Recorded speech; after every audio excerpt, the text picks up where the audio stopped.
بسم اللہ الرحمن الرحیم۔ السلام علیکم۔ ایک چینی بڑھیا کے گھر میں پانی کے لیے 2 مٹکے تھے جنہیں وہ روزانہ ایک لکڑی پر باندھ کر اپنے کندھے پر رکھتی اور نہر سے پانی بھر کر لاتی۔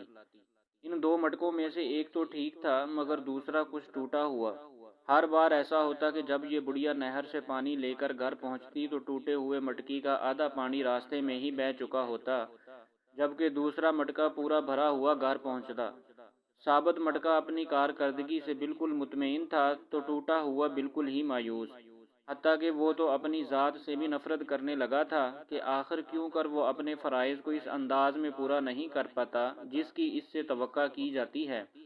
اور پھر مسلسل 2 سالوں تک ناکامی کی تلخی اور کڑواہٹ لیے ٹوٹے ہوئے گھڑے نے ایک دن اس عورت سے کہا، میں اپنی اس معذوری کی وجہ سے شرمندہ ہوں کہ جو پانی تم اتنی مشقت سے بھر کر اتنی دور سے لاتی ہو، اس میں سے کافی سارا صرف میرے ٹوٹا ہوا ہونے کی وجہ سے گھر پہنچتے پہنچتے راستے میں ہی گر جاتا ہے۔ گھڑے کی یہ بات سن کر بڑھیا ہنس دی اور کہا، کیا تم نے ان سالوں میں یہ نہیں دیکھا کہ میں جس طرف سے تم کو اٹھا کر لاتی ہوں ادھر تو پھولوں کے پودے ہی پودے لگے ہوئے ہیں، جبکہ دوسری طرف کچھ بھی نہیں اگا ہوا۔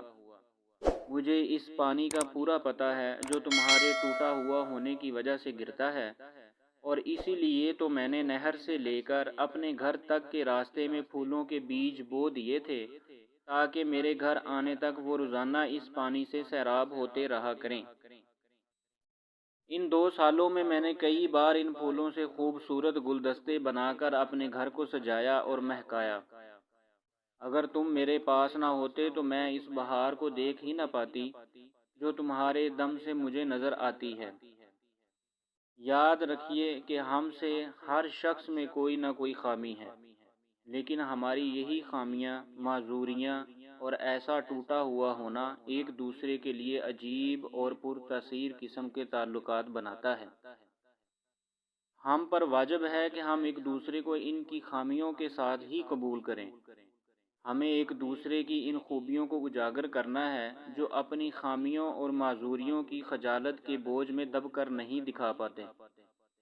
معذور بھی معاشرے کا حصہ ہوتے ہیں اور اپنی معذوری کے ساتھ ہی اس معاشرے کے لیے مفید کردار ادا کر سکتے ہیں۔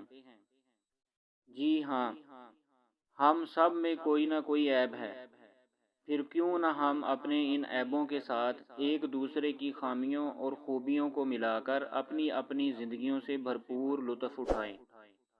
ہمیں ایک دوسرے کو اس طرح قبول کرنا ہے کہ ہماری خوبیاں ہماری خامیوں پر پردہ ڈال رہی ہوں۔